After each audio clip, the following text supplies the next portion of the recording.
It was that one day where I was me keshi shnan kita. I washed my kesh and I was just combing it and it just came out and like this huge amount. I sat there crying.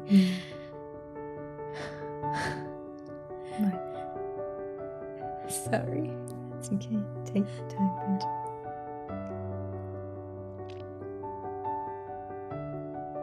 But the appreciation for Sikhi was so strong at that moment.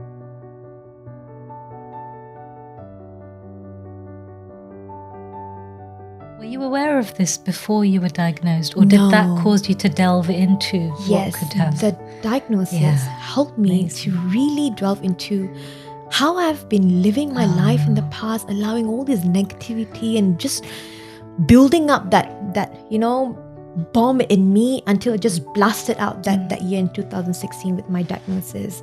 And then so it was a lot of reflection. You know how Gurbani says khoj bande khoj dil har roj, reflection every day. And that was then when I even found my purpose, like what I really want to achieve in life. You know how we just live our life and like mindless activity, blindly just living our life and just taking it all in or just throwing it out there, not knowing what you really want to achieve in your life. But that was the point. Then a lot of things started opening up. You can call like a sense of realization, or I mean, we can even go as far as to call it an awakening, right? Because Mada just telling us, we're walking around asleep. We're stuck in our cycles of working and family and the politics and gossip. And sometimes, that's the wake-up call. That literally is when you have something big happen. It's unexpected, but that's what then leads to that khoj that you talked about, that search for something bigger. Every day we say, isn't it? Dukh daru, sukh rupaya. True. So, when that dukh comes, then we look for something bigger. If we're just going through our day and, we just kind of get used to a certain level of even anxiety or stress and it becomes normal. So in a way, like even though you're talking about something as big as the C word, cancer, it's a gift in its own way, right? It is. I would say it is a gift. It is a gift, truly, that because if I didn't go through that, I would say, of course, Maharaj does everything, Guru Sahib does everything, but I wouldn't be here right now, being able to look back and reflect and help others going through the same journey or went through the same journey, And when I was doing that chemotherapy, I mean, physical pain and all that was fine. It was on its own level, right? With all the drugs and all that. But I think one of the hardest period that I had to go through, that 6 months, was losing my case. Because in a way, it is our identity, And because I was already tying a dastar on my head, but there was no case left on my scalp, I couldn't bring myself to not tying a case or a dastar.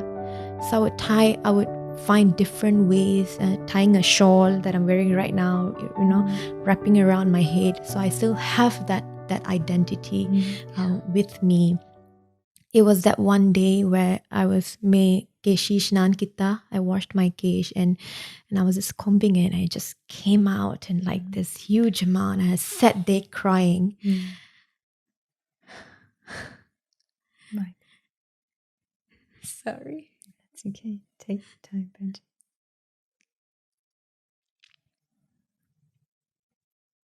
But the appreciation for Sikhi was so strong at that moment, because I was thinking about Gursikhs like Bhai Mati Das Ji and Bhai Taru Singh Ji, who wouldn't give up, their case for anything. It could be the greatest gift or the greatest wealth in the world, and they wouldn't give up their case for it. And so now when people say that when they want to keep Sikhi, they want to, become a Sikh, take Amrit, but case is an issue for them.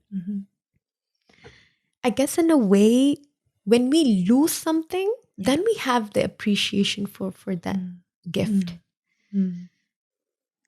And that was that realization I had then. And every day from that day on, it was me doing ardas at Maharaj, you know, I need this back. It was not for that beauty. It was not for that. I mean, I practically, like, you know how Mona Lisa is without eyebrows. And well, I think Indian version of Mona Lisa. But every day was the ardas at Maharaj. This is your gift. And, you know, I want, this is the thing that is keeping me together.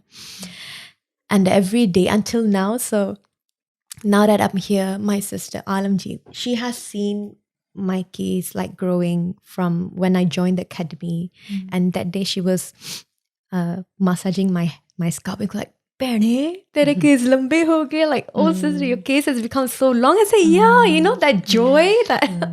So I can't believe from that moment where I was so down, and now I'm here back to where it's back long, and you know, it's Guru Sahib's kirpa, hai na? So that was a difficult point for me. But then what then uplifted me at that point was that remembering the Sakya, the Itihas, connecting to Gurbani, and then Sangat. So my husband was a really strong support. He would say, like, don't worry about it. You know, they will come back. You know, you need to, we are here for you. All these positive words. And some of the Sangat that I kept were not even Sikh. It was like my Chinese best friend. And she would be like, very simple gestures, like coming to my house and like, Gurprit, what are you doing? You know, let's do this together. Like, take me out of that moment. You know, sometimes we say in that negativity that we are just sinking into it. Someone just needs to come and just grab us out from that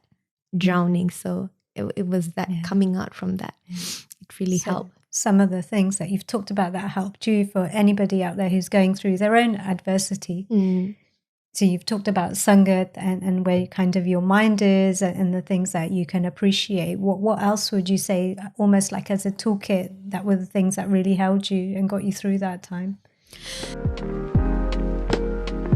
If you enjoyed this video, be sure to check out the full podcast on our second channel, BOS TV. And don't forget to like, share and subscribe. Let's get it to 10k subs.